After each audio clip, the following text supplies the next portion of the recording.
With 35 in favor, 9 against, and 1 abstain, the chair declares the Masa et al. Complaint sufficient in form. Madam Chair, The Honorable Abante.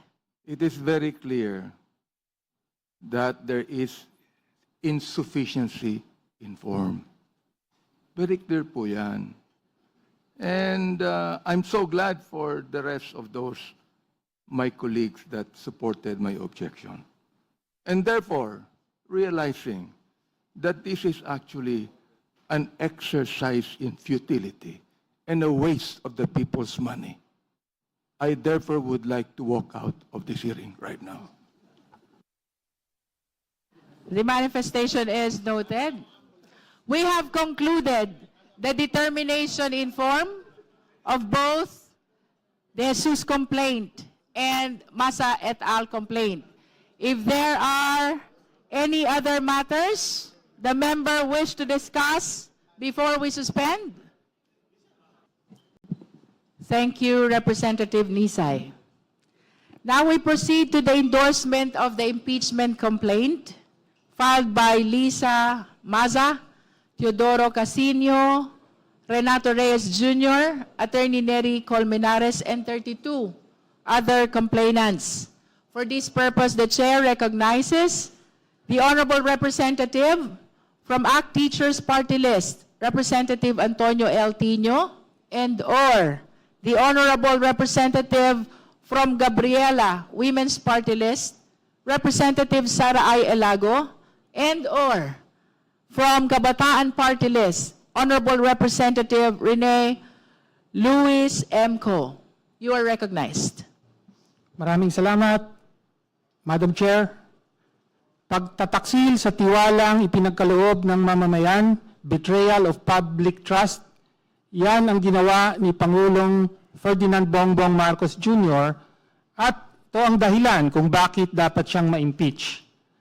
Nakapaloob sa impeachment complaint na aming inendorso ang buong katotohanan na magtatahi at magbibigay linaw kung bakit sa ilalim ni Pangulong Ferdinand Bongbong Marcos Jr. nangyari ang pinakamalaganap, sistematiko at sentralisadong paglimas ng pondo sa kaban ng bayan sa kasaysayan ng Republika mula nang mapatalsik ang diktador na si Ferdinand Marcos Sr. noong 1986 na naitala sa Guinness Book of World Records dahil sa ill-gotten wealth, following in the footsteps, like father, like son. Sa unang 3 taon ng Administrasyong Marcos Jr., daan-daang bilyon ang pondong sangkot sa flood control corruption scandal. Nangyari ito hindi dahil sa kanya-kanyang diskarte ng ilang mga tiwaling opisyal ng DPWH, mga ganid na kontraktor at ilang korap na senador at kongresista o ng mga nasa ibaba, paligid at katabi ng Pangulo habang siya'y walang kamuwang-muwang at namulat na lamang sa katotohanan nitong SONA 2025 na may corruption pala sa gobyerno niya. Nangyari ito dahil pinahintulutan ni Pangulong Marcos Jr. na maging opisyal na patakaran ang pagpaparte ng DPWH budget sa mga opisyal ng Malacanang, Senado at Kongreso, yung tinatawag na allocables at non-allocables, para pagkakitaan ng mga kickback na tinatawag na ngayong commitment o advance. Ang pondong publiko napunta sa pansariling pakinabang.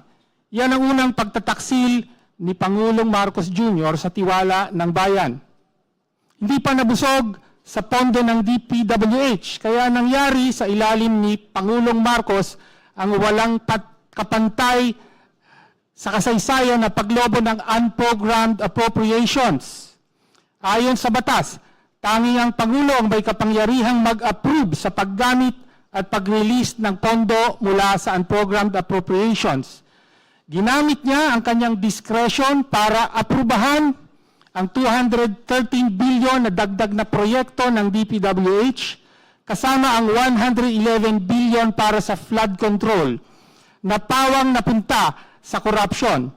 Mas masahol pa, pinahintulutan niya at hindi pinigilan ang pagkuha ng 90 billion na pondo ng PhilHealth para gamitin sa infrastructure, bagay na tahasang labag sa sin tax law at dineklarang iligal mismo ng Korte Suprema. Pondo para sa kalusugan, dinala sa kurakot. Yan ang ikalawang pagtataksil ni Pangulong Marcos Jr. sa tiwala ng bayan. Ngunit, hindi lang command responsibility o sin of omission ang kasalanan ng Pangulo. Direktang nag-utos siya ng hindi bababa sa 100 billion na insertion sa 2025 budget at tumanggap ng hindi bababa sa 8 billion na kickback. Saan ginamit ang pera? May bahaging napunta sa personal, ngunit ang kalakhan ginamit para sa eleksyon. Ito ang sekreto sa likod ng pagbaha ng pera sa panahon ng eleksyon. Pera ng taong bayan, ginawang kickback mula sa kontraktor, pinambili ng boto para manalo at umulit ang siklo. Ganyan mismo ang ginawa ng Pangulo. Ito ang pinakadirekta at masahol na pagtataksil ni Pangulong Marcos Jr. sa tiwala ng bayan. Sa mga tagapagtanggol na nagsasabing siya nga ang unang naglantad ng flood control scam, paano mong sasabihin sangkot at pasimuno siya? Sabi ng mga nagrarally, Marcos, Duterte, walang pinag-iba. May batayan yan. Si Duterte may tokhang na kumitil sa libong buhay at may peking gera kontra droga na tumarget sa ilang drug lord. Yung pala, pangunahing protektor si Duterte ng sarili niyang mga drug lord habang pumusturang numero 1 kalaban ng droga. Si Pangulong Marcos naman, tinukhang ang bilyones na pondo ng taong bayan at naglunsad ng peking gera kontra korupsyon, kung saan siya ang bida, habang dinidiinan ang ilang korap, ngunit pinoprotektahan ang sarili at ang pinakamalapit niyang mga nandambong. Sufficient in form and substance ang complaint na aming inendorso. Wala tayong nakikitang dahilan para ibasura ng komiting ito sa napakaagang yugto at hindi pa abutin sa hearing. Nariyan lang sa tabi, nakatago sa publiko ang dalawang opisyal na merong mga resibo at ledger na magpapatunay sa direktang papel ng Pangulo, pagtanggap niya ng kickback at kung paano ginamit at saan napunta ang pondo. Maaari silang pasalitain sa pagtuloy-tuloy ng impeachment proceeding na ito. Tinutukoy ko sina former Executive Secretary Lucas Bersamin at Undersecretary Adrian Bersamin. Ito ang buong katotohanan. Si Pangulong Ferdinand Bongbong Marcos Jr. ang pinakamalaking isda sa flood control corruption scandal. Ginawa niyang command center ng organized plunder ang Malacanang. Inagaw niya ang pondo para sa kalusugan ng mamamayan, para sa kickback ng ilan at direktang nag-utos ng 100 billion pisong insertion para tumanggap ng kickback. Malubhang pag-abuso ito sa kapangyarihan ng pagkapangulo at pagtaksil sa tiwalang ipinagkaloob sa kanya ng mga Pilipino. Dapat siyang ma-impeach. Maraming salamat po, Madam Chair. Thank you. Honorable Sara Ilago. Sa ngalan ng Gabriela Women's Party, inendorso namin ang reklamong impeachment laban kay Pangulong Marcos, nina Maza et al. Bilang bahagi ng tuloy-tuloy na paglaban sa korupsyon at mahalagang hakbang tungo sa pananagutan. Ang laban para managot ang lahat ng kurakot ay laban para sa kapakanan at kinabukasan ng mga pamilyang Pilipino. Kapag may korap, napakabigat ng tama sa mga kababaihan, lalong-lalo na ang mga mahihirap. Sa mga nanay na naghahanap buhay sa gitna ng tumataas na presyo ng bilihin, sa mga babaeng manggagawang pinipiga ng kontraktualisasyon at barat na sahod, at sa mga biktima ng karahasan na pinabayaan ng isang sistemang walang hustisya. We are endorsing this verified impeachment complaint, which presents acts of betrayal of public trust, demonstrating command responsibility and personal culpability of the President himself. the adoption and implementation of the baseline balance managed parametric formula which institutionalized systemic corruption, sa sadyang paggawa at pagdisenyo ng sistema kung saan ang priorities of leaders ang mas sinusunod kaysa sa technical requirements at pangangailangan ng ating mga communities. Ang flood control program na dapat sana ay para sa pag-iwas sa sakuna at kaligtasan ng publiko ay ginawa ng makinarya para sa malawakang pagnanakaw. We have also seen how public funds meant for urgent national needs are turned into the administration's presidential pork barrel. Sa pag-authorize ng Pangulo sa release ng 213 billion pesos ng unprogrammed appropriations, kung saan ang 111 billion pesos para sa flood control projects na pinili batay sa priorities ng leaders lang, ang pondo para dapat sa pagtugon sa pagbabaha at kalamidad ay ginawang pondo para sa sistematikong katiwalian. Hindi ito basta lamang paggamit ng kapangyarihan, ito ay pagtataksil sa tiwala ng taong bayan. Dagdag pa, ang pagbibitiw ng kanyang mga pinakamatataas na opisyal matapos ang mga seryosong aligasyon ng mga kickback ay nagpapatunay na ang bakas ng katiwalian ay hanggang sa Malacanang. Wala man lang ipinatawag at humarap sa mga investigasyon sa kanila. May resignations pero wala man lang thorough investigation. Walang kahit anong investigasyon tungkol sa kinalaman mismo ng palasyo at ng Pangulo mismo bilang nasa tuktok ng kapangyarihan. Hindi ito pwedeng palusutin. Para po sa akin, bilang isa sa mga endorsers, the most painful proof of this betrayal of public trust is felt not just in these documents of the verified impeachment complaint, but in the lives of our people. Habang bilyong-bilyong piso ang kinakamkam ng mga kurakot sa ilalim ng pamumuno ng Pangulo, pasan-pasan ng mga ordinaryong Pilipino ang matataas at mabibigat na buwis. Ang value-added tax o VAT sa pagkain at mga pangunahing bilihin, excise tax sa langis, ang patuloy na pagtaas ng mga bayarin sa kuryente at iba pang utilities, ang lahat ng ito ay pumapasok sa kaba ng bayan. Isang kaba na direktang ninanakaw sa pamamagitan ng mga mekanismo na kanyang ginamit at naipatupad. Ang perang pinagpawisan ng mga manggagawa, ng mga driver, ng mga magsasaka, ng ordinaryong mamamayan ay napupunta sa mga bulsa ng mga kurakot. Therefore, I urge every member of the House Committee on Justice and of the entire House of Representatives, the substance of this complaint is more than sufficient.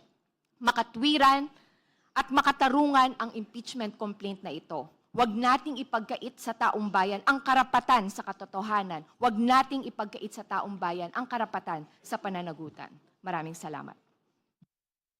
Before we proceed, may we acknowledge the presence of the Honorable Crispin Diego M. D. Remulla, Deputy Majority Leader, and the Honorable Bienvenido M. Abante from the 6th District of Manila. Thank you for coming. Now, Honorable Reneco. Madam Chair, mga kapwa ko mambabatas at sa mamamayang Pilipino. Nasa harap ninyo ako ngayon bilang kinatawan ng kabataan at isa sa 3 miyembro ng Kamara na nag-endorso ng verified complaint mula sa taong bayan. 36 na individual mula sa iba't ibang sektor para sa impeachment ni Pangulong Ferdinand Romualdez Marcos Jr. dahil sa kanyang pagtataksil sa tiwala ng publiko sa kanya o betrayal of public trust, na alinsunod sa konstitusyon ay isang marapat na batayan para matanggal siya sa kanyang pwesto. The Constitution says, public office is a public trust. Iniutos ng saligang batas sa mga pampublikong opisyales na lagi silang magkaroon ng pananagutan sa taong bayan, mamuhay ng simple, at maglingkod sa mamamayan ng may pinakamataas na katapatan, responsibilidad, at integridad. Madam Chair, sa nagdaang mga buwan at taon, it has become clear to us that President Marcos Jr. has not heeded this constitutional command. It is for this reason that the people are charging him with betrayal of public trust. Ayon sa Korte Suprema, sa Gonzales III versus Office of the President, ito ay maituturing na gross faithlessness against public trust, tyrannical abuse of power, inexcusable negligence of duty, favoritism, gross exercise of discretionary powers, at iba pa, na nakakayurak sa interes ng publiko at nakakasira sa reputasyon ng opisina. May nakikita tayong 3 kagagawan na pasok sa definisyong ito. Una, pinagtaksilan niya ang tiwala ng publiko sa pag-institutionalize ng isang sistematikong iskema ng korupsyon sa pamamagitan ng pagbuo at pagpapatupad ng pinangalangang BBM Parametric Formula bilang opisyal na mekanismo ng alokasyon ng pondo para sa flood control projects at iba pang infrastructure projects ayon sa dikta ng mga opisyal ng administrasyon at leadership of the legislature, thereby converting the national infrastructure budget into a centralized apparatus for plunder. Ikalawa, sa ilalim ng termino ni Pangulong Marcos Jr., pinalobo niya ang unprogrammed appropriations sa mga halagang hindi pa kailanman nakita ng kasaysayan natin. Sa ilalim nitong iskema ng budget na kailangan ng direct approval ng Pangulo, kumuha ang Malacanang ng pera galing sa PhilHealth, PDIC, upang pondohan ng flood control projects na napatunayan ng bukal ng pangungurakot. Nagpapakita ito ng gross exercise of discretionary powers for purposes contrary to the duties of the office. Sumumpa ang Pangulo na itaguyod ang konstitusyon, pero sa pag-abuso sa unprogrammed appropriations ay sangkot siya sa paglabag nito, sa paglusot sa konstitusyonal na kapangyarihan ng Kongreso na itakda ang pambansang budget. Ikatlo, may mga testimonya na personal at direktang iniutos ni Pangulong Marcos Jr. ang pagpasok ng hindi bababa sa 100 bilyong pisong halaga ng mga maanumalyang flood control projects at iba pang proyekto ng infrastruktura sa 2025 General Appropriations Act. Si Yusek Bernardo mismo ang ginawang state witness ngayon sa mga kaso kontra korupsyon ang nagkumpirma na may nakuha nga ang Malacanang, bagay na kinikilala sa Senate Blue Ribbon Committee hearings. Marami ang nanalig sa mga ulat at pangako sa SONA pa lamang ng Pangulo. Noong SONA 2024, may pinagmalaki na may natalang 5,500 na natayong flood control projects. Pero sa sunod na taon, lalabas na sa buong panahon pala ay wala raw kaalam-alam ang Pangulo sa pangungurakot dito. Kundi man ito pagpapanggap at panloloko sa publiko dahil sangkot siya, lantaran naman itong kapabayaan. Sumumpa ang Pangulo to, quote, do justice to every man, to consecrate himself to the service of the nation. At sa dulo, hindi naman po ito nakita. In the past year, we, the youth, heard time and time again of the expectation from us to take charge of our future. Para tuparin ang aming papel bilang pag-asa ng bayan, ito ang ginagawa namin ngayon. We will hold public officials to account for their misspending, for the pesos that should have went to public and social services but went to personal interest. Wala na dapat makalusot. Ito ang panahon ng pananagutan. Sa inendorso naming verified impeachment complaint laban kay Pangulong Marcos Jr., sinasaad natin ang facts constituting betrayal of public trust. Wala pong rason kung bakit hindi dapat ito tumuloy-tuloy sa hearing proper. Bilang mga mambabatas, Madam Chair, hindi dapat tayo matakot na ungkatin ang katotohanan. Ang hiling ng kinatawang ito, let the Filipino people who suffered from disasters and lacking basic social services because of misuse and abuse of public funds, see their day in court. Let the Filipino people repose their trust in a public office that deserves it and does not betray it. We, the Filipino youth, demand better leaders, and we deserve better leaders. Thank you, Madam Chair. Thank you. That completes the endorsement of the Jesus complaint by Representative Nisay and the Masa et al. Complaint by Representative Tino, Representative Elago, and Representative Reneco. We shall now proceed to the determination of sufficiency in form. In compliance with the process, I understand that you've made mention, or the endorsers have made mention already, about their position with respect to form, but nevertheless, we will be requesting them to make a formal manifestation with respect to their complaints, sufficiency in form, compliance to the sufficiency in form. We recognize the Honorable Nisay for his manifestation on the De Jesus impeachment complaint with respect to sufficiency in form.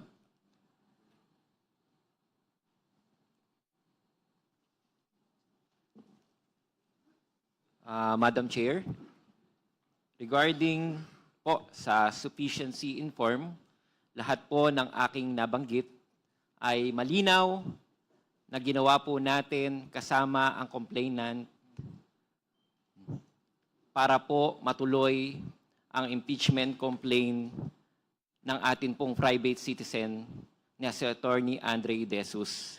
Nakapaloob po dito ang 5 argumento na kung saan ito po ang gustong malaman ng taong bayan na kung saan ang problemang kinakaharap na to ay pinangungunahan ng ating presidente.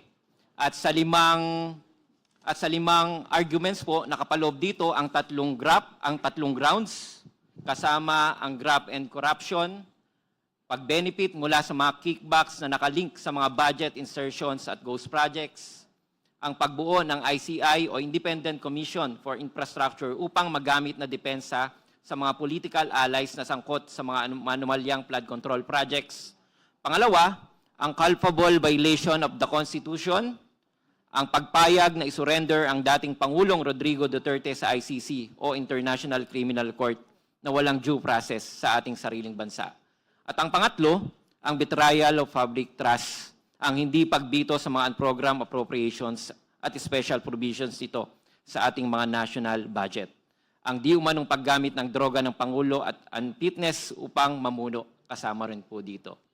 So, Madam Speaker, Madam Chairman, naniniwala po ako na ang verified complaint ng atin pong private individual na si Attorney Andre De Jesus ay sufficient in form. Thank you, Representative Nisay.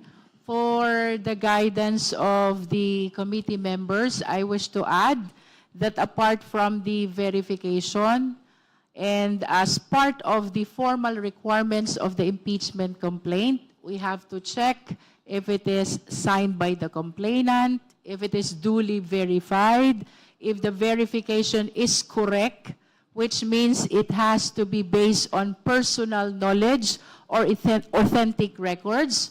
We have to check as well whether the impeachment complaint is supported by a resolution of endorsement by at least one House member. Of course, we know for a fact already that our colleague, the Honorable Jet Nisay, is the endorser of the De Jesus complaint. Representative Nisay has manifested already his position that the Jesus complaint is sufficient in form. Now, the chair wishes to hear the comment of the committee members. Madam Chair. The Honorable Bernadette Barbers is recognized. Thank you, Madam Chair. Madam Chair, may I reiterate the points you've mentioned earlier?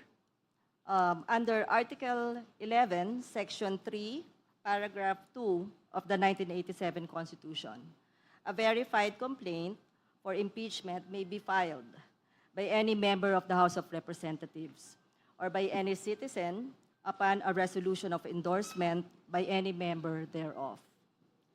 The same provision is found under Rule 2, Section 2A and 3 of the Rules of Procedure in impeachment proceedings of the House of Representatives.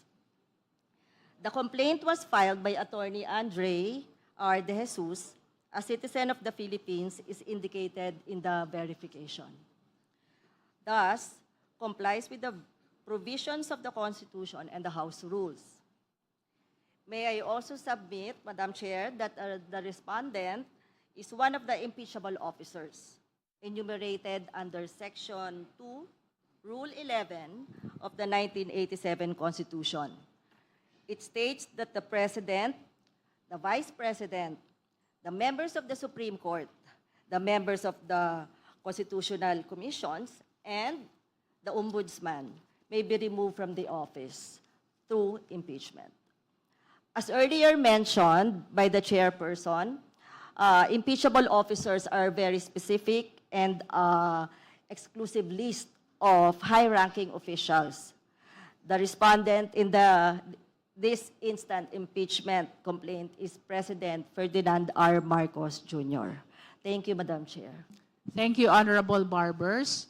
For the guidance of the members, you can make your comments and positions about sufficiency in form without necessarily saying whether you agree or not with respect to its sufficiency in form, because later on, we will be voting. The committee will be voting on the sufficiency in form of these two impeachment complaints. Any other member who wish to comment to the position of Representative Nisay? Madam Chair.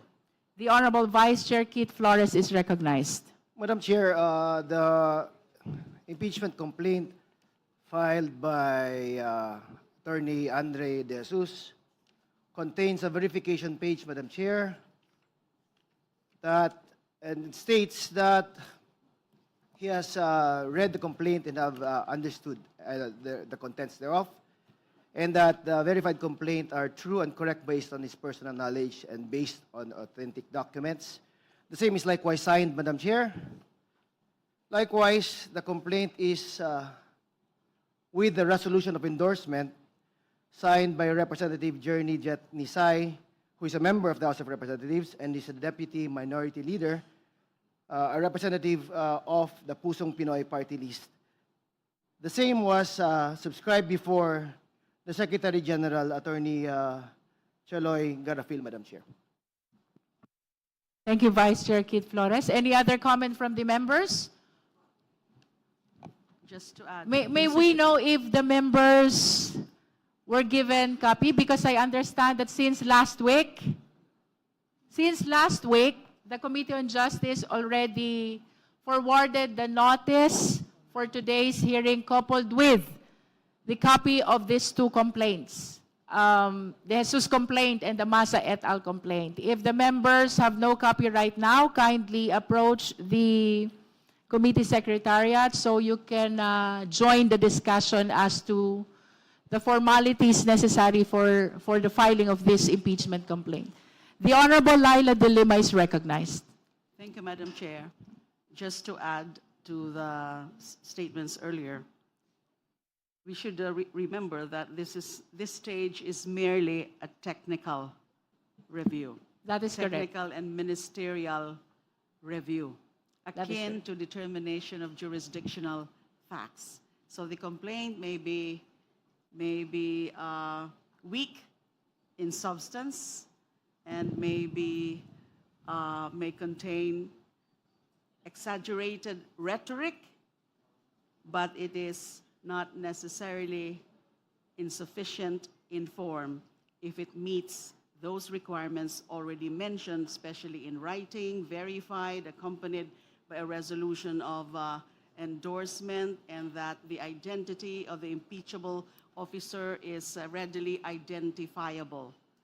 The only thing that I noticed, Madam Chair, is that while the verification page bears the date, the petition proper itself does not bear. Honorable De Lima, can you please speak closer to the microphone? I'm sorry.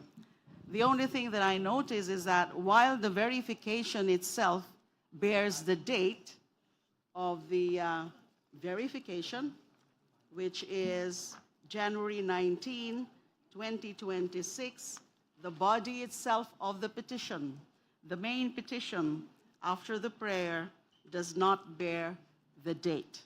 But I'm not sure whether it's something that can render the whole petition insufficient in form. But I agree that all the other requirements are there, because part of being signed should also be dated, and the date should be both on the petition and on the verification. Maybe I'm just being so technical about it, but I would still consider that this is sufficient in form in its totality. That is the De Jesus complaint. The De Jesus complaint. Okay. The observation of the Honorable De Lima about the blank date in the body of the De Jesus complaint is noted by the committee. Madam Chair. Madam Chair. The Honorable Tanwatco is recognized. Yeah, thank you, Madam Chair. Maybe for the benefit of the members who just received the complaint, is it possible to flash on the screen the verification page just to look at the signature, and it can be confirmed anyway by the endorser representative? We are directing the committee secretariat to kindly flash in the screen the De Jesus complaint, especially the verification part. Madam Chair, The Honorable Vice Chair Garbin. just a clarification on the verification of Attorney De Jesus. We made mention that it was subscribed before the Office of the Secretary General. Upon perusing the verification, and the jurat tells us that it was Attorney Ana Patricia Chua who administered the notary. So let me be clarified, Madam Chair, whether there was a separate. There are actually two documents that needs to be under oath. One is the verification, and the other one is the endorsement. And the Honorable Vice Chair Keith Flores would like to comment to that. Madam Chair, while the verification was notarized by a private lawyer, I think, the endorsement, the resolution of endorsement, which was signed by the Representative Jet Nisay, was subscribed to before the Secretary General, Madam Chair. Thank you for that clarification, Madam Chair. Any other member who wishes to comment to the sufficiency in form of the De Jesus complaint? If there are no other members Chair, who would Madam Chair. like to, the Honorable Chair Abante is recognized. Are we not discussing the sufficiency? Please speak closer to the Are we microphone. not discussing the sufficiency in form here? But this is a proceeding on the sufficiency in form. Yes, Madam Chair, but I did not hear any explanation of Congressman Nitay on the sufficiency in form. What I heard was the complaint on impeachment. Ang narinig ko kanina, yung mga complaint on impeachment, hindi ko narinig yung explanation niya on sufficiency in form. Hindi pa natin pinag-uusapan dito yung substance. Ang pinag-uusapan natin dito, ang sufficiency in form. Kaya nais ko muna marinig ang paliwanag ni Congressman Nitay tungkol sa sufficiency in form ng verified complaint na ito. While the pronouncement of Representative Nisay is quite limited as to sufficiency in form, the chair heard it loud and clear when he said that the complaint of De Jesus is compliant with respect to sufficiency in form, and he made mention as well about the verification, unless Representative Nisay would like to make an additional manifestation. Madam Chair, generally, a complaint is sufficient in form if it meets the formal requirement on its face. Sa ilalim ng rules, ang complaint dapat ay katulad ng nabanggit nyo kanina, verified under oath by the complainant through an affidavit stating that he has read and understood the contents of the complaint and that the allegations therein are true and correct based on his personal knowledge or authentic documents. So lahat po ng yan present naman sa ating complaint. Therefore, I am manifesting that the complaint is sufficient in form.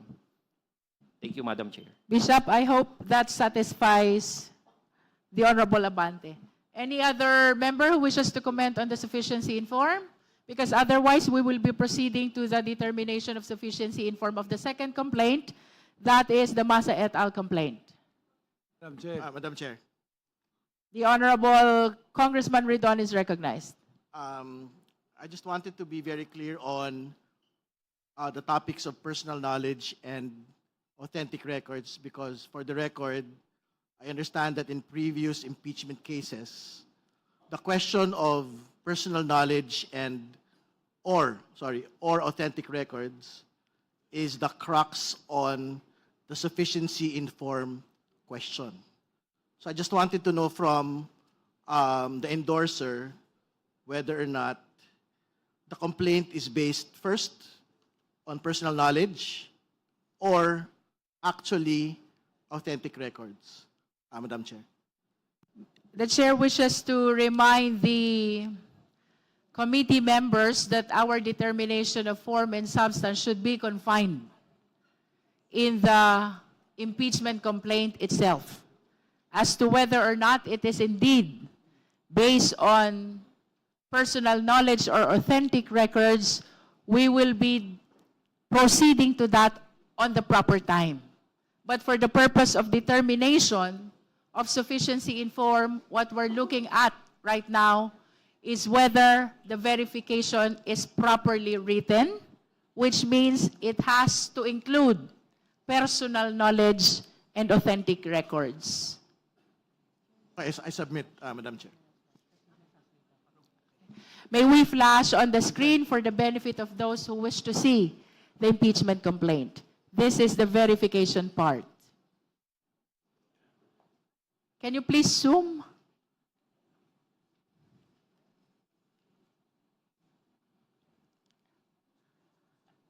What is significant in the verification is actually paragraph 3. And paragraph 3 reads, the allegations in the verified complaint are true and correct based on my personal knowledge or based on authentic documents. That is for consideration, of course, of the committee members. Madam Chair. The Honorable Suntay is recognized. Thank you. Madam Chair, in the determination of sufficiency in form, three things are important. Verification, endorsement, proper content and structure. The complaint is duly verified. It contains a sworn affidavit of the complainant affirming that he has read the complaint and that its allegations are true to his personal knowledge. There is an endorsement coming from the Honorable Nisay, and, well, if it contains the proper structure, well, the names of the parties are there, the designation of the offense and actual omission. I believe that the complaint is sufficient in form. Thank you, Congressman Suntay. Madam The Chair. Honorable Vice Chair Dumogan is recognized. Thank you, Madam Chair. It is clear enough. So let us vote for the issue on sufficiency. We will come to that, in Vice form. Chair. Madam Okay. Chair. I think we have exhausted already our discussions as to sufficiency in form of the De Jesus complaint. We shall now proceed to our discussion on the sufficiency in form of Masa et al. Complaint. But let us hear first the manifestation of position of our endorsers. The Honorable Representative Tino is recognized. Madam Chair, I defer to Madam Chair, Representative Ilago. Madam Chair. With the indulgence of the Honorable Tino, the Honorable Rodriguez is Let recognized. us first, it's a matter of order. We have already discussed, and there's a presentation of the congressman endorsing the complaint. There has been statements that they are informed. I think we should now vote. We should not vote on the first one before we go to the second one. Yes, so I ask for a vote, Madam Chair, for the sufficiency in form of the De Jesus complaint as endorsed by Congressman Jet Nisay. So moved, Madam Chair. There is a motion to vote on the sufficiency in form of the Jesus complaint. Do I Second. hear a second? Second, Madam Chair. The same has been seconded. So the motion is granted. The chair is now ready to hear the necessary motion. Madam Chair. The Honorable Madam Amben Abante is Madam recognized. Chair, I move to declare the impeachment complaint filed by Attorney Andre R. De Jesus sufficient and informed. That's already been moved by me. It's already been moved. So let us move on the prior motion. The and we have understanding to of the vote or chair not. about the motion of the Honorable Rodriguez is a motion to vote already about the sufficiency in form of the De Jesus complaint, and that is why I solicited a second, and the chair granted that motion to vote already. Now we are entertaining the motion to declare the De Jesus complaint as sufficient in form, as raised by the Honorable Amben Amante. Vote Madam Chair, the motion to vote, if it is voted in favor, it is approved. It is therefore voted in form as sufficient. So there's no need for another motion to declare. Because I already moved to vote, and with that vote, it will result on either its referral back to the Secretary General because it is insufficient in form, or it is approved, it is sufficient in form, and we proceed to the next step. Thank you, Madam Chair. With the indulgence of the Honorable Rodriguez, the chair was listening very well when he raised the motion of voting already about the sufficiency in form of the De Jesus complaint. And the intention of the chair, when she recognized Honorable Rodriguez and even solicited a second to that motion, is to resolve whether or not we will be doing the voting now or after we deliberate on the sufficiency in form of the second impeachment complaint. So, with the indulgence of the Honorable Rodriguez, I hope we can proceed. We have granted the motion to do the voting now, and now we are entertaining the motion to declare the De Jesus complaint as sufficient in form. There is a motion to declare De Jesus complaint as sufficient in form, as raised by the Honorable Amben Amante. The same has been seconded. Is there any objection? I object, Madam Chair. I did not properly hear the explanation on that sufficiency in form. And that is what I would like to hear. And because of this, I object. There is a motion to declare the De Jesus complaint as sufficient in form. The same has been objected to by the Honorable Abante, and therefore we will be dividing the House. Those who are in favor of the motion, please raise your right hand. Comsec, please count.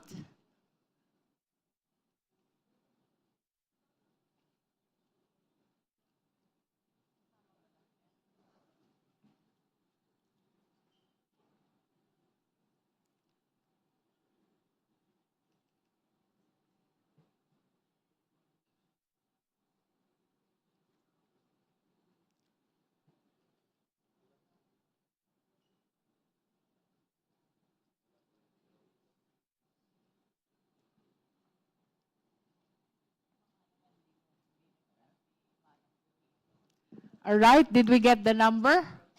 Those who are not in favor of the motion, please raise your right hand.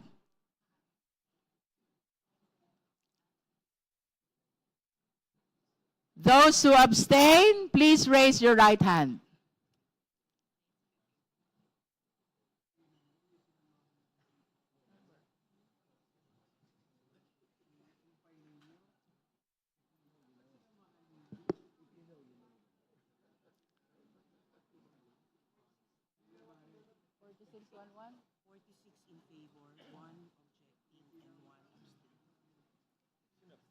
With 46 votes in favor, 1 vote against, and 1 abstain, the chair declares the De Jesus complaint as sufficient in form. Now we shall proceed to our determination of sufficiency in form of the Masa et al. Complaint. May we request the endorser to manifest their respective positions. The Honorable Elago. Yes, Madam Chair. With regard to the determination of sufficiency in form of the Marcos impeachment complaint filed by Masa et al. Based on our rules of procedure in impeachment proceedings, there are two important questions to be asked. Number one, is the complaint verified and endorsed properly? And second, is the complaint subscribed and sworn to by the complainants before a notary public? The answer to both questions is yes, Madam Chair. So it is the position of this endorser, these endorsers, that this verified complaint filed by Masa et al. Is sufficient in form. Thank you, Madam Chair. Thank you, Honorable Elago. We would like to acknowledge the presence of the Honorable Milagros Aquino Magsaysay. For the guidance of everyone, the committee is counting the vote of only the members and the ex officio members and those who, the non-members who were deputized. Again, justice members, ex officio members, and non-members who were deputized by ex officio members. That's for the guidance of all the members. We have concluded on the manifestation of position of the Honorable Elago. May we hear the manifestation of the two other endorsers? Madam Chair, The Honorable Tino is recognized. I have the same manifestation, so that will suffice as far as Thank I'm you. concerned. Thank you. I have similar manifestations, Madam Chair. Thank you. Thank you, Honorable Ko. Now we will be listening to the comments of the members of the Justice Committee. Madam Chair. The Honorable Janice Digamo is recognized. Madam Chair, as stated in the endorsement of the impeachment complaint, there are 36 Filipino citizens who filed the complaint composed of leaders and members of different organizations from the marginalized and underrepresented sectors. So it is my humble submission that the impeachment complaint filed by Lisa Masa and 35 other complainants complies with the requirement as to who can file an impeachment complaint. Under the Constitution and the House Rules of Procedure in impeachment proceedings, an impeachment complaint may be filed by any member of the House of Representatives or by any citizen upon a resolution of endorsement by any member thereof. As to the personality of the respondent, the President is among those listed as impeachable officers under Section 2, Rule 11 of the 1987 Constitution.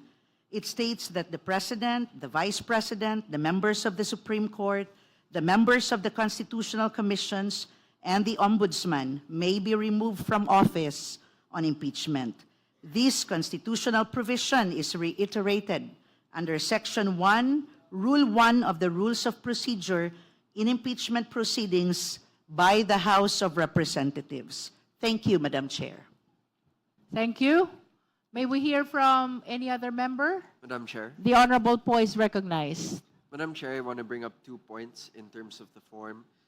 First and foremost, I want to point out that as stated by... Honorable Po, kindly speak closer to the microphone. Sure. Madam Chair, so I would like to point out 2 points. First and foremost, as stated by a Congresswoman, Sara Ilago, they did actually have their complaints signed and verified, and to make sure that this is true and correct based on their personal knowledge or based on authentic records po. And this is not filed, to be clear, this is not filed to harass or cause any unnecessary delays. This is also important in verifying the documents. Second point that I want to bring up, and this is something that I think our fellow Filipinos should also take note of when it comes to our rules, importante at mahalaga na meron tayong miyembro ng Kongreso na mag-endorse po dito sa complaints. Dito sa Masa complaint, we have Representatives Tino, Sara Ilago, and of course Congresswoman Ko as the endorsers, making it a proper endorsement. This endorsement was also filed on January 26, 2026, and it was subscribed before the Secretary General, meaning she was present during this filing. And these are all important provisions which make it a verified document. And I would like to point out that in terms of the form, these seem to be all complete. Thank you, Honorable Po. Other observations from the members? Honorable Chua? Thank you, Madam Chair. Madam Chair, we've been talking about verifications and oath, but hindi naman po natin pinapa-identify yung signature. So I think that is very important because maybe later on, baka biglang itanggi yung signature. May I ask, Madam Chair, if the complainant or complainants are present in today's committee hearing? Madam Chair. The Honorable De Lima? Thank you. I think it's unnecessary because there is a presumption of authenticity of signatures unless someone or anyone questions it. Then it becomes an issue, then that would necessitate asking the affiant or the signatory to confirm or not his or her signature. So that is unnecessary. And Honorable Chua? Yes, but I think that is very important. Why? Because we are talking here of the sufficiency in form. And one of the very important in the form is the signature itself. Otherwise, baka later on biglang itanggi, paano po yun? And in fact, there are several instances na sinasabi, hindi kanila yung signature. So have we also invited the notary public? Wala rin naman po dito yung notary public para mag-verify na humarap po sa kanya talaga yung tao. So if we are talking here of sufficiency in form, hindi po ba ito mahalagang tanong din? But of course, I will submit to the wisdom of the body. The Honorable Suntay? yes, Madam Chair, I think that would be simply answer the complainant who also endorsed the verified complaint for impeachment are present. And they actually sponsored it. So the authenticity of the signature is easily verified by just asking them. And because they're present, I believe that they're affirming that it's their signature. While we recognize the point of the Honorable Chua, let it be known that only the members and the endorsers were invited in today's hearing. As mentioned earlier by the Honorable De Lima, the determination of form and substance are preliminary. The hearing proper will be happening on the later part of our proceeding after we have concluded on the determination of form and substance. No? We recognize the significance of the opinion and observation of the Honorable Chua, but nevertheless, let us confine ourselves to what appear in the impeachment complaint. Madam Chair. Madam Chair. The Honorable Rodriguez? Yes, the complaint of Masa et al., my good friends, former Congresswoman Masa and also Congressman Casino, is not sufficient in form. If you read the complaint, it is not a verification after the complaint, but a jurat. It says subscribe and sworn to.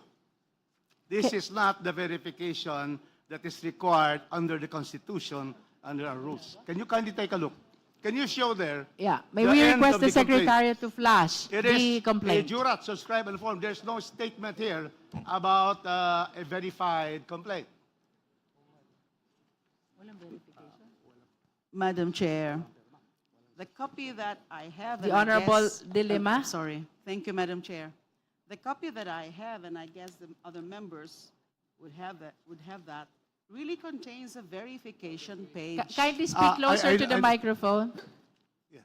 I see that there is a verification verification. page alleging the necessary facts there in accordance with Section 3, Rule 2 of the Rules of Impeachment, Rules of Procedure in Impeachment Proceedings, that it is the complainants or the complainants read and understood the contents thereof, and that the most important, the allegations therein are true and correct of our personal knowledge or based on authentic records and documents.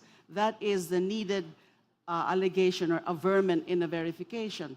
The number 4 and number 5, not necessary anymore. It's actually required in the certification. So if it's a verification and certification requirement, then we can consider number 4 and number 5. But for purposes of verification, under the rules, it's only about that the allegations are true and correct of our personal knowledge or based on authentic records and documents. I see it here. There is a verification duly signed by all the complainants. The Honorable Rodriguez? I have read that. It is after the verification of the endorser. But if you will read here, verification, signature, there's no notarization. No notarization of the verification itself. And you post those two. Because I have read this for the past week. And Kindly flash the certainly we complaint. wish to hear it, but if it is insufficient in form, it cannot go. So look first at the jurat. At the end, verification should be at the end of the complaint. Where it will say that it is of the personal knowledge or it's sufficient. If you say personal knowledge or authentic records, that's fine. That is in our civil procedure and our criminal procedure. But here, if you will see the verification, Mr. Chairman, Madam Chair, the verification has no signature of a notary public. So there is no sufficiency in form. The verification, which is attached to the endorsement, there is none. There is no notarization. Madam Chair. Madam Chair. Madam Chair. Madam Chair. Honorable Vice Chair Keith Flores?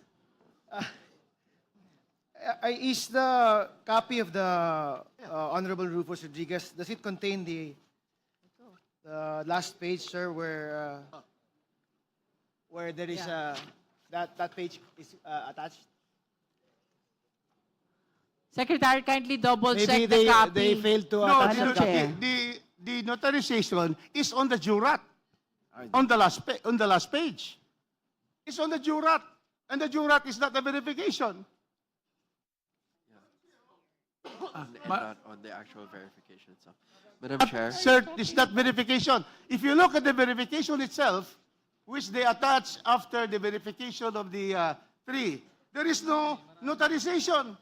After Kathleen Gaya de Guzman, no notarization. So how can there be a valid verification? Madam Chair. The page before that, Congressman Chair. Rufus Rodriguez, also includes, can we flash the page before that, please? Madam Chair, Comsec. point of clarification before we can answer that one. Let us wait until the speaker finishes first before we call the rest. Comsec, can we Madam flash Chair. the page before that? Vice Chair Tumogan, we will call you after we have flashed that page containing the jurat. May I know if we have the same copies? Because We are supposed to have the same copies, but nonetheless, if that we is are so- flashing this page on the screen that contains the jurat. because if Yeah, that's right. Subscribe and so on too. Yes. That is the jurat. It's not a verification. Go to the next page. It is notarized, correct? Go to the that is next page. correct. That's why I am asking. Do we have the same copies? Yes, I If think the we have answer the is same. yes, then Congressman Rodriguez. We're is supposed to correct. have the same copies. So therefore, It's there is only no... jurat. There's It's no, not a only jurat. So verification. therefore, there is no sufficiency in form. The chair examined the copy of the complaint, but prior to this jurat, there is a verification signed by the complainants. Yes, but no Although it doesn't bear the notarization. page. Therefore, it is self-serving. It's not public record. It is not something to bind us. Because there is no, after the signature... We will be suspending to check the copy of the Honorable Rodriguez. Okay, itong kopya ko. There is no signature.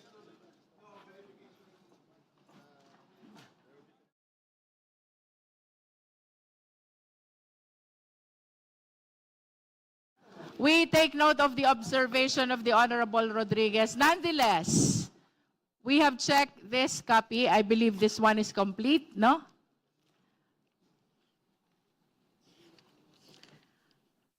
At the end of the complaint, there is verification. They were signed by the complainants. It is 2 pages because they have a lot of complainants, more than 32. And then after the signature of the complainants, we have the jurat. The jurat is supposed to be the oath to the verification. And then the names and the identification of the complainants. And then on the last page, the administering officer of the jurat, the notary public. I hope this satisfies the Honorable Rodriguez. Madam Chair, we really would like your impeachment complaints to be heard. But the first requirement in the Constitution and our rules is sufficiency in form. If we will go back again, after the complaint, there is a verification. That was where it is signed. But there is no notarization on that. And then it goes to the jurat. The jurat, there are no signatures, and the jurat was the one that was notarized. It really is a lack, is insufficient in form. We cannot proceed with a complaint where the verification is not notarized, and its jurat has not been signed, and it is the one notarized. So we have to stick to legal rules, Madam Chair. In the rules, our rules on criminal procedure apply supplementarily. So there can be, it's just like a complaint which is not signed and not properly identified and verified.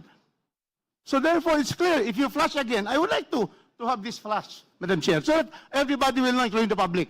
Can we go to the verification Madam Chair. after the complaint and then the jurat and the signature? Because it is, we are lawyers here. We are trying to have the legal proceedings in proper order based on the law.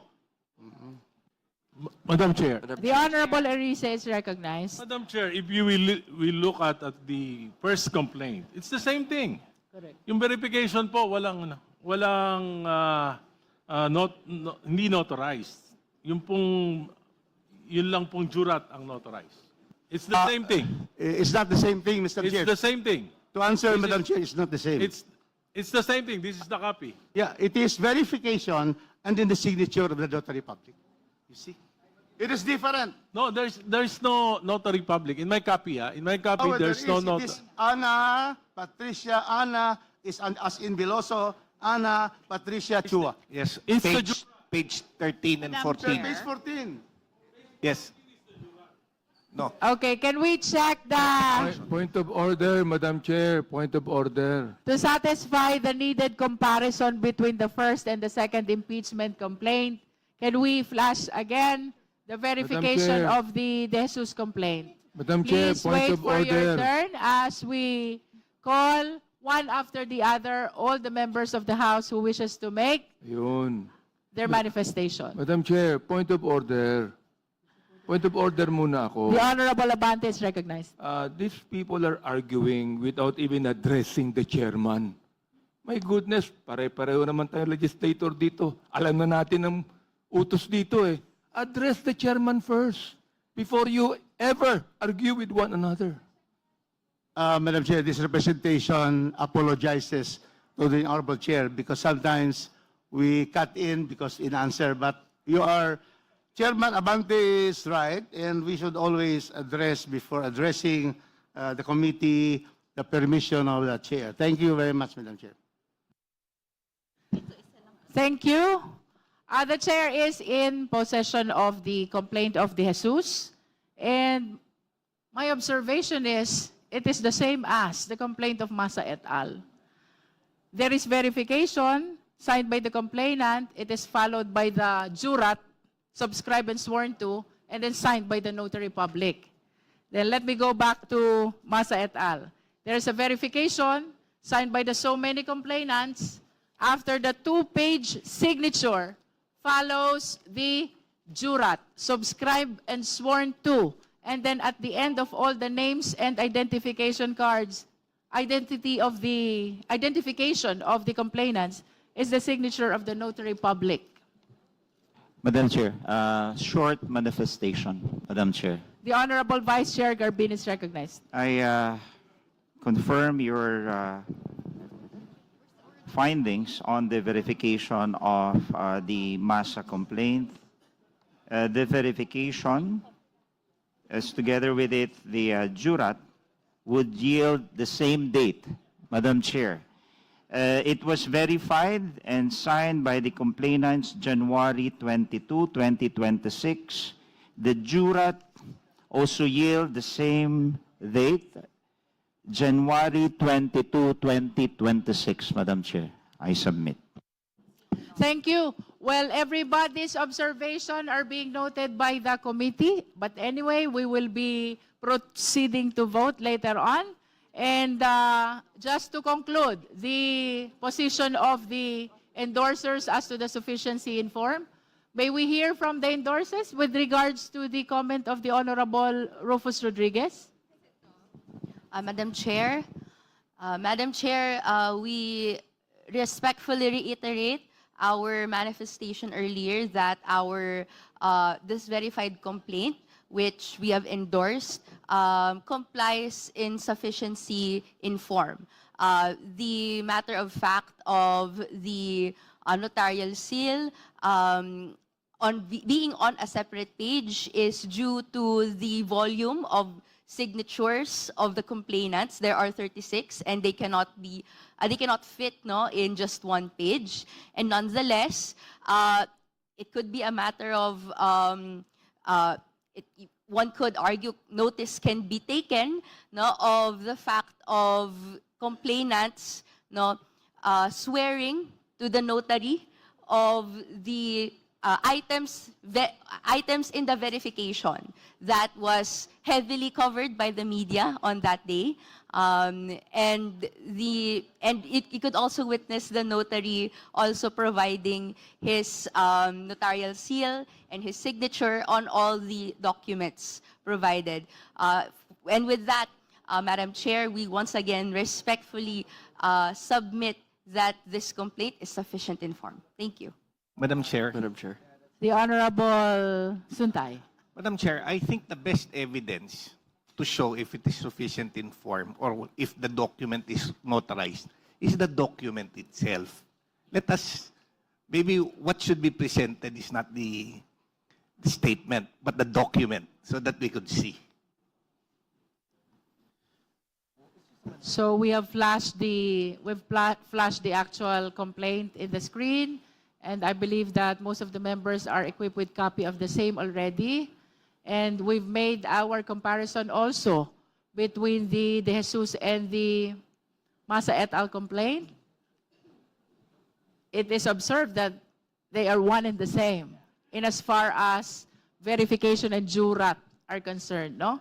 So if there are no other comments or manifestations on sufficiency in form of Masa et al. Complaint, then the chair is ready to hear the necessary motion. Madam Chair, The Honorable Erice is recognized. I move that we declare the MASA complaint as sufficient in form.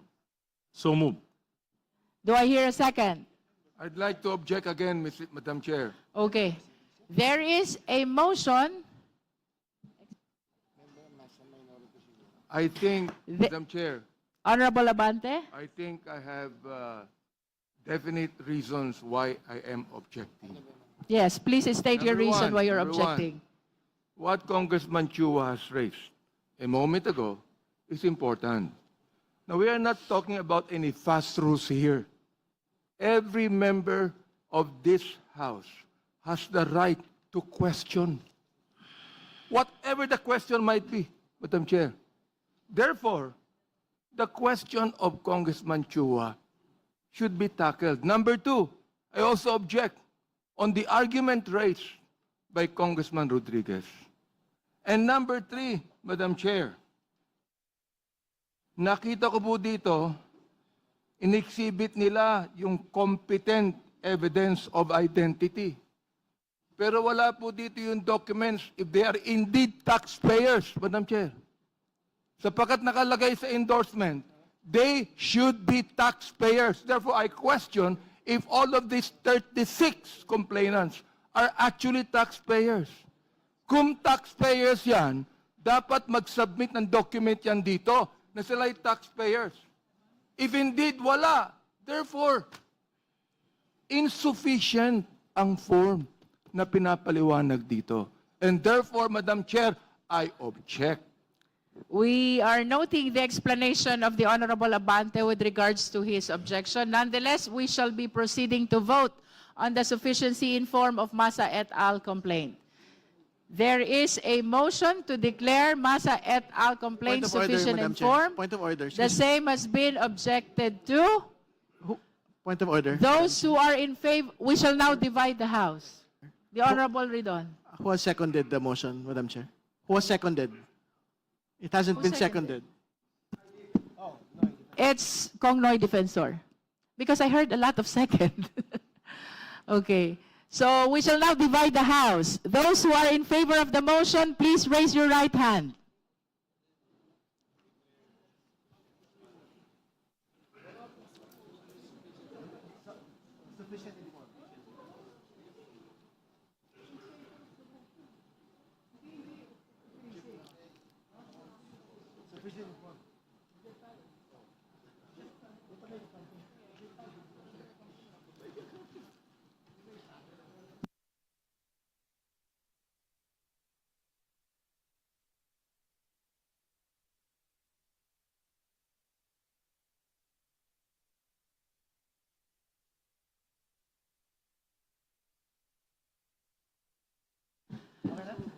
Those who are not in favor of the motion, please raise your right hand. Kong Tinyo.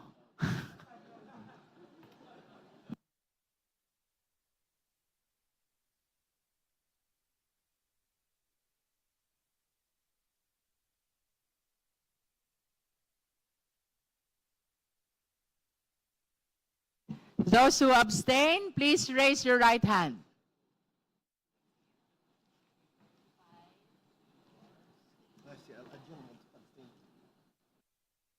Comsec, the vote, please.